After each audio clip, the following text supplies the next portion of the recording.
नमस्कार दोस्तों, स्वागत है आप सभी लोगों का हमारे इस YouTube चैनल अनुपम क्लासेस में। दोस्तों, कल हमने कोष्ठक के बारे में अध्ययन किया था, जो एक संक्षेप में अध्ययन किया गया था।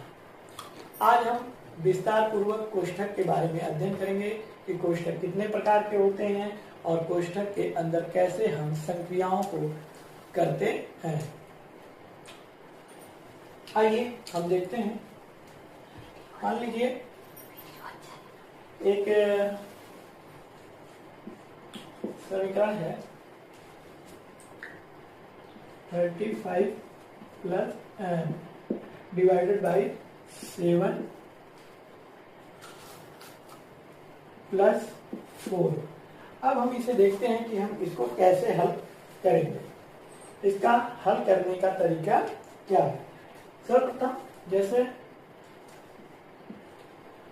हम 35 है, इसमें 7 से भाग देंगे तो यहाँ पे 5 आएगा और ये धन 4 इक्वल टू। ये तो हमारा एक सिंपल सा इक्वेशन था। अब अगला है, एक और देखते हैं। मान लीजिए एक दूसरा सवाल है यहाँ पे 55 माइनस 6 गुणे 3 धन 32 माइनस 3। अब हम इस सवाल को कैसे हल करते हैं, आइए देखते हैं। तो सबसे पहले दोस्तों, हमारा जो नियम है वह भागु योग का होता है। सर्वप्रथम हम भाग, फिर गुणा, फिर जोड़ और लास्ट में घटाने की संक्रिया करते हैं। तो यहाँ पे भाग का निशान नहीं दिया गया है, किसी संख्या में भाग नहीं देना है। तो अगला हमारा जो संक्रिया होगी ये गुणा की होगी।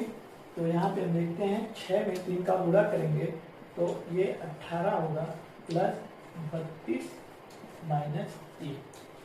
अब यहाँ पे हम देखते हैं 32 18 जो माइनस 18 और प्लस 32 माइनस 3, माइनस 18 और माइनस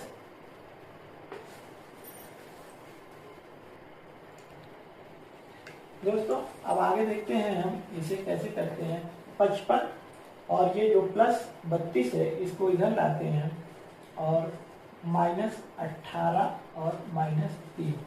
अब हम इन दोनों को जोड़ते हैं तो हमें 87।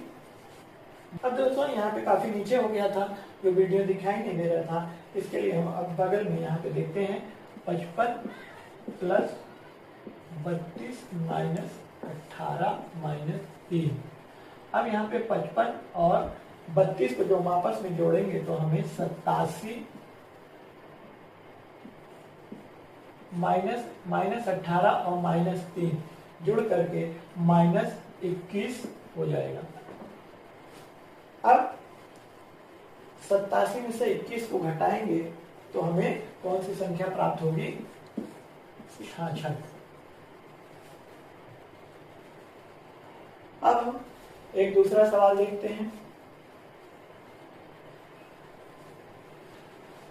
हमारा दूसरा सवाल है, यदि हम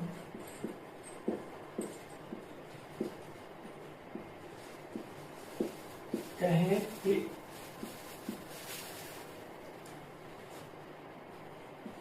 36 में 4 और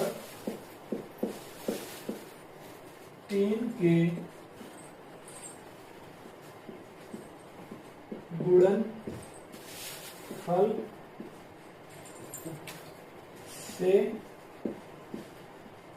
भाग दीजिए।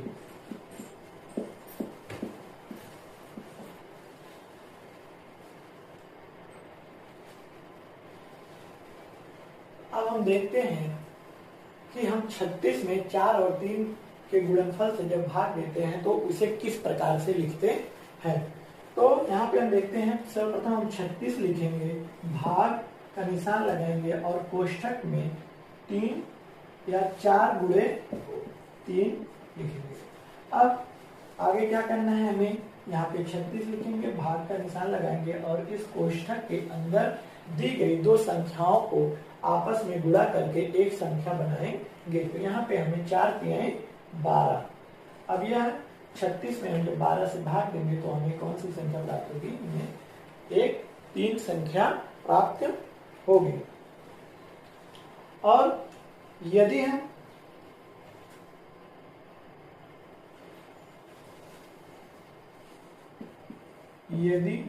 हम इसे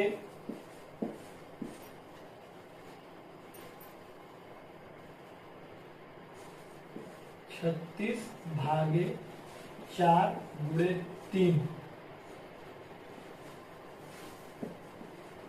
इस तरह से लिखते हैं तो हमें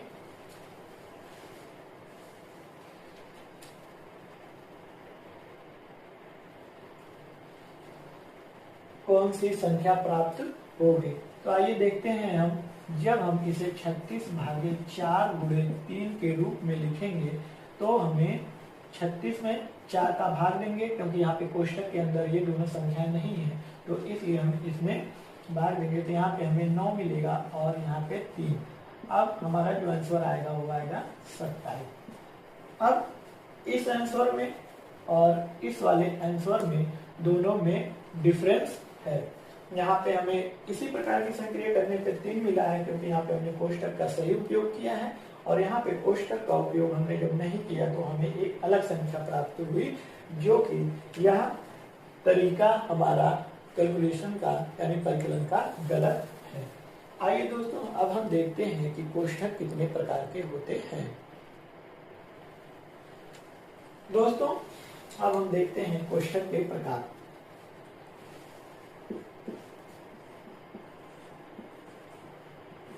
कोष्ठक के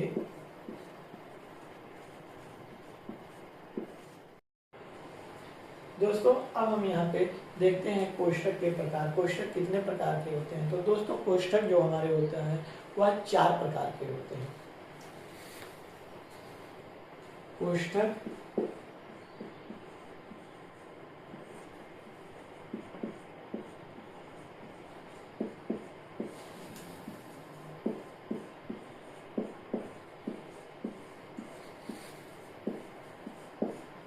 कोष्ठक 4 प्रकार के होते हैं। आइए देखते हैं हम इसे किस निशान से यानी किस चिन्ह से किस तरह से निरूपित करते हैं। तो हमारा प्रतीक है कोष्ठक का, यहाँ पे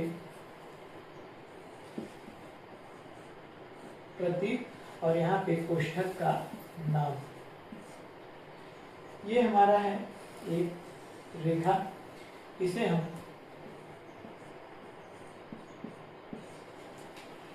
रेखा कोष्ठक कहते हैं। दूसरा है हमारा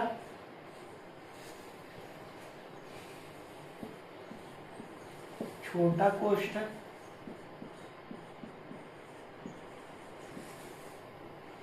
तीसरा है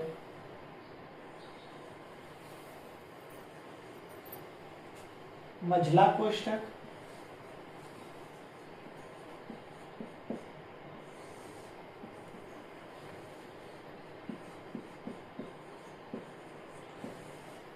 और लास्ट वाला यानी चौथा कोष्ठक हमारा बड़ा कोष्ठक है, जिसका निशान हम इस तरह से लगाते हैं।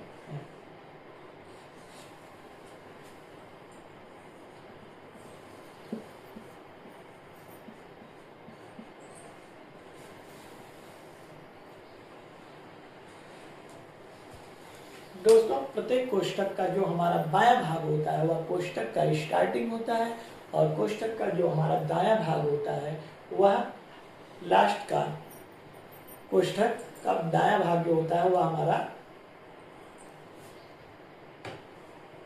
अंत व्यक्त करता है। दोस्तों, जब हम कोई सवाल हल करते हैं तो सबसे पहले हम कोष्ठक वाले सवाल में सबसे पहले अगर रेखा कोष्ठक दिया गया है तो सबसे पहले हम रेखा कोष्ठक को हटाएंगे, फिर छोटा कोष्ठक, फिर मंझला कोष्ठक और फिर बड़ा कोष्ठक हटाकर सरलीकरण की क्रिया को करते हैं। नियम यह है कि कोष्ठक चाहे जिस क्रम में लगे हों, परंतु सबसे पहले अंदर के कोष्ठक को क्रम से हटाकर सरलीकरण की क्रिया संपन्न की जाती है। तो सबसे पहले हम रेखा कोष्ठक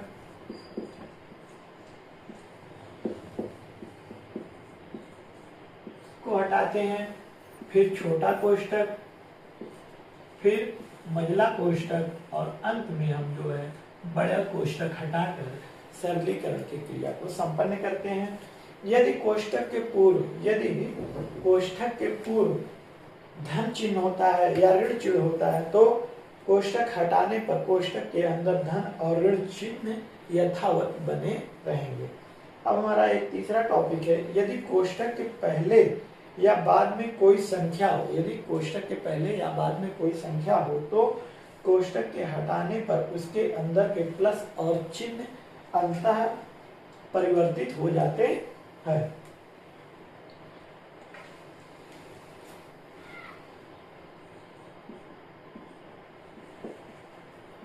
कोष्ठक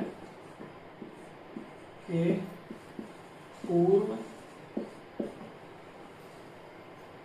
यदि प्लस चिन्ह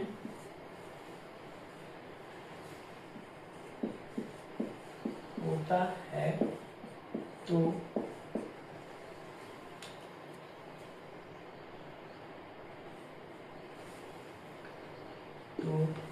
कोष्ठक को हटाने पर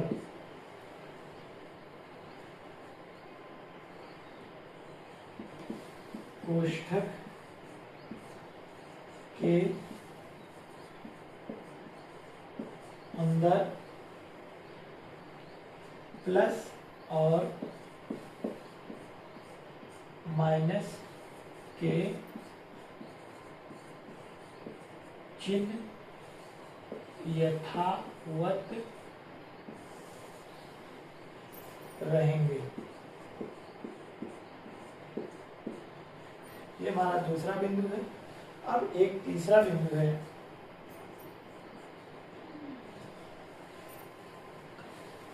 यदि कोष्ठक के पहले या बाद में कोई संख्या हो और उस संख्या तथा कोष्ठक के बीच में यदि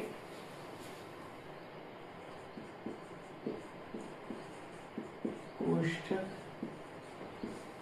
के पहले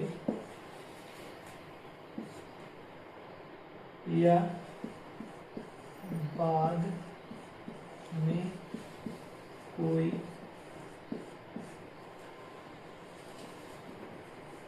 संख्या हो तो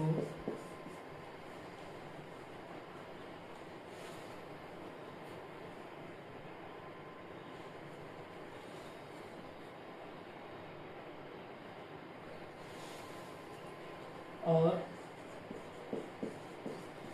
उस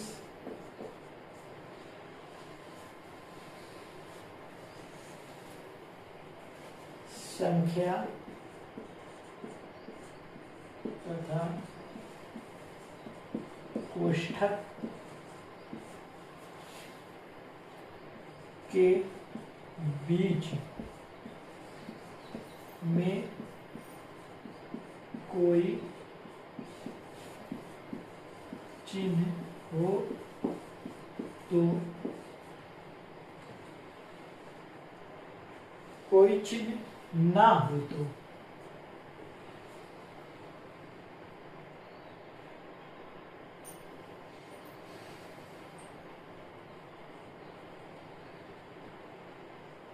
वहां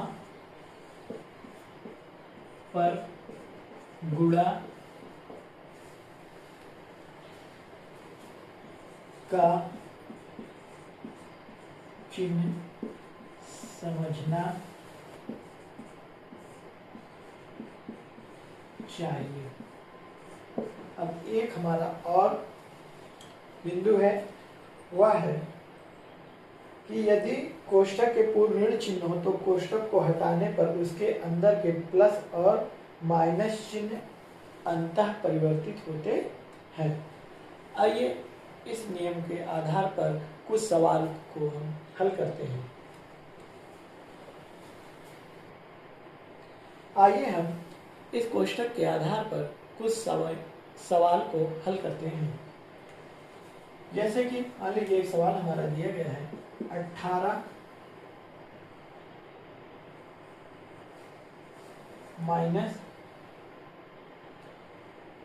बड़े कोष्ठक में 4 धन मझले कोष्ठक में 16 माइनस 18 माइनस 5। छोटा कोष्ठक बंद, मझला कोष्ठक बंद और बड़ा कोष्ठक बंद। अब हम देखते हैं कि हम सर्वप्रथम इसको किस तरह से हल करते हैं। तो सबसे पहले हम देखते हैं कि इसमें रेखा कोष्ठक नहीं दिया गया है, सिर्फ छोटा कोष्ठक यहाँ पे दिया गया है। तो हम अगला हमारा जो चरण होगा, दूसरे चरण में हम इसको देखते हैं कि पहले हम छोटे कोष्ठक के अंदर जो संख्या दी गई है उसका हल करते हैं।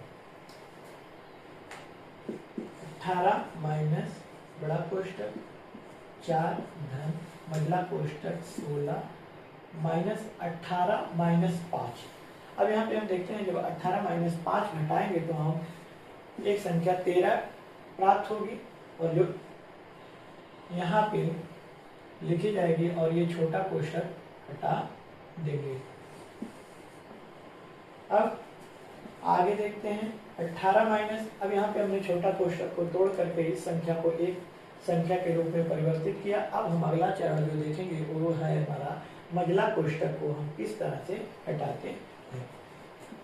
बड़ा कोष्ठक 4 धन, अब 16 माइनस 13 इसको घटाएंगे तो हमें एक संख्या 3 प्राप्त होगी।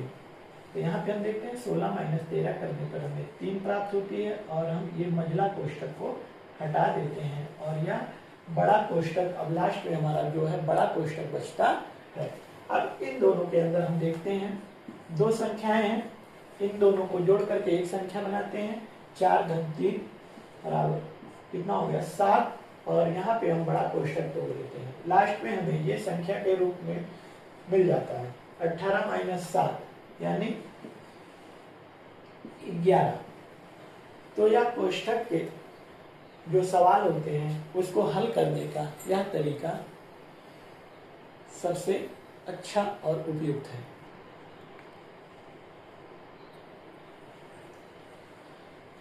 दोस्तों अब हमारा अगला सवाल है जिसमें हम रेखा कोष्ठक को ऐड किए हुए हैं। अब देखते हैं इसको किस प्रकार से हल करते हैं। तो दोस्तों सबसे पहले हमारा जो नियम है, सर्वप्रथम हम रेखा कोष्ठक को हटाएंगे, फिर आगे के स्टेप में छोटे कोष्ठक को, फिर उसके बाद मझले कोष्ठक को, फिर बड़े कोष्ठक को। तो आइए देखते हैं।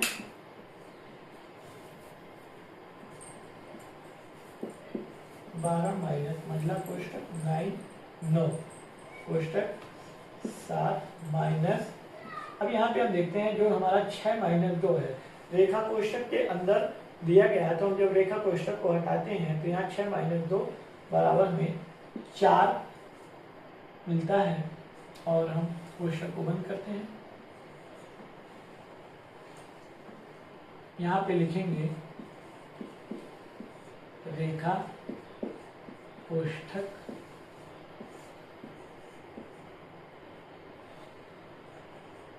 हटाने पर, अब रेखा कोष्ठक के हटाने पर हमें ये संख्या प्राप्त होती है। और अब आगे देखते हैं, हम छोटा कोष्ठक हटाते हैं।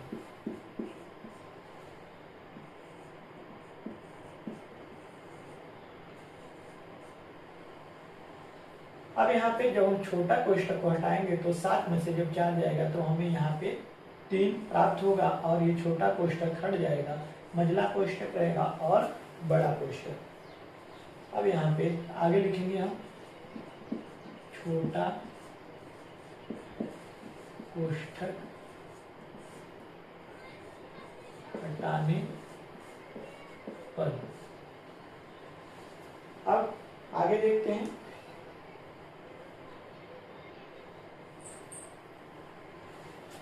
यहाँ पे 14 माइनस बड़ा कोष्ठक। अब इस बार हम इस स्टेप में मझला कोष्ठक को हटाएंगे, माइनस 9 में से 3 गए, यहाँ पे हमें 6 प्राप्त होगा और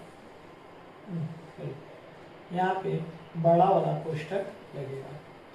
अब यहाँ पे हम लिखेंगे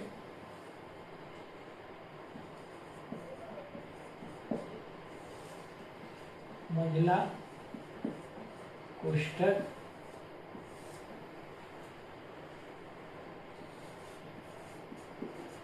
हटाने पर। अब आगे हम लास्ट स्टेप यानी बड़ा वाला कोष्ठक को हटाते हैं और इस संक्रिया को पूर्ण करते हैं। यहाँ पे 14 माइनस 12 माइनस 6 = 6। अब यहाँ पे बड़ा कोष्ठक हटाने पर हमें ये संख्या प्राप्त होती है। यहाँ पे लिखेंगे हम बड़ा कोष्ठक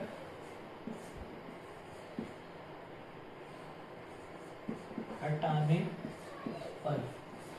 जब हम बड़ा कोष्ठक हटा देंगे तो हमें ये संख्या प्राप्त होगी और जब हम इसको 14 में से 6 को घटाएंगे तो हमें जो है 8 मिलेगा। यह हमारा एक रेखा कोष्ठक पर आधारित सवाल था जिसका उत्तर 8 आया। अब हम एक सवाल और देख लेते हैं दोस्तों, फिर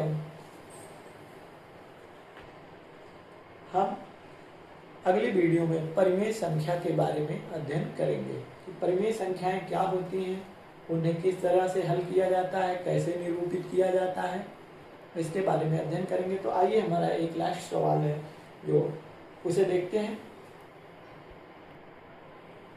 दोस्तों आइए हम इस सवाल को देखते हैं कि कैसे इसे हल करेंगे। अब यहाँ से -12 धन -6 छोटा कोष्ठक भागे 2 माइनस बड़ा कोष्ठक, फिर कोष्ठक के अंदर छोटा कोष्ठक -5 गुणे छोटा कोष्ठक में -4 माइनस मंझला कोष्ठक और यहाँ पे 2। अब यहाँ पे हम देखते हैं 3 में से 5 घटाएंगे तो हमें -2 मिलेगा। अब यहाँ पे -2 और ये माइनस दोनों आपस में जब गुणा होगा तो हमें एक धनात्मक संख्या प्राप्त होगी। तो यहाँ पे हम ऋण का चिन्ह ना लगा करके यहाँ पे हम धन का निशान लगाएंगे।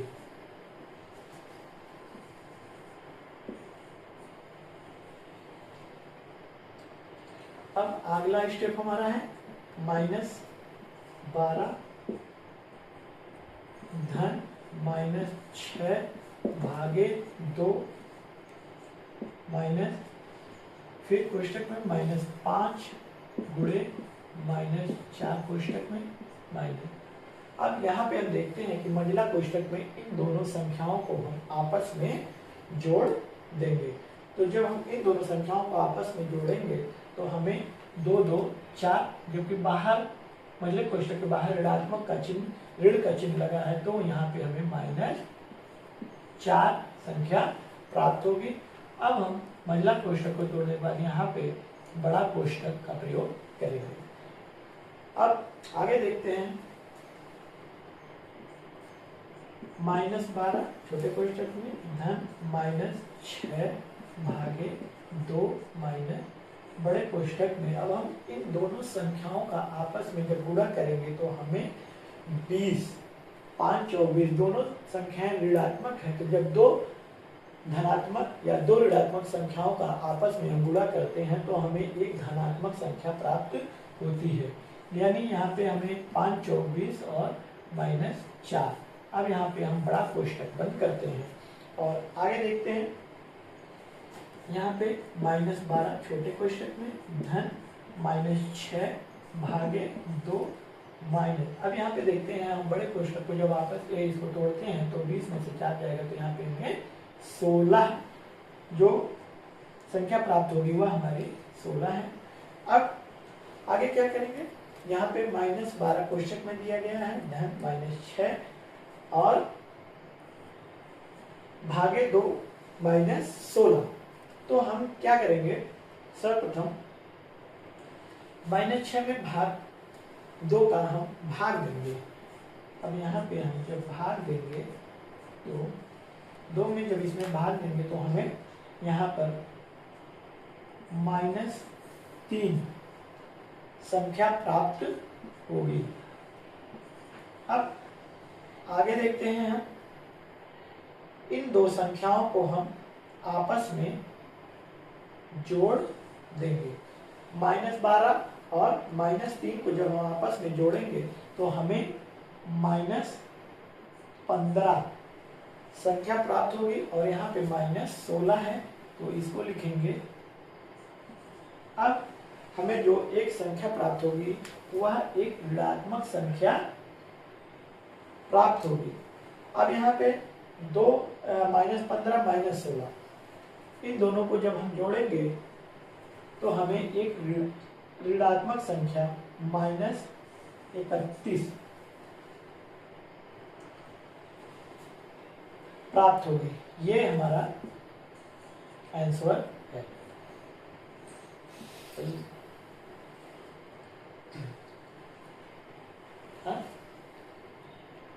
काफी नीचे हो गया था जो वीडियो में नहीं दिखाई दे रहा था, तो आइए हम इसे इसके बगल भी लिख देते हैं। यहाँ पे लिखते हैं -31, ये हमारा आंसर हुआ। तो दोस्तों धन्यवाद। आज की हमारी क्लास यहीं पे समाप्त होती है। कल हम परिमेय संख्या के बारे में अध्ययन करेंगे और परिमेय संख्या क्या होती है, उसे कैसे निरूपित किया जाता है, उसके साथ किस प्रकार की संक्रिया की जाती है।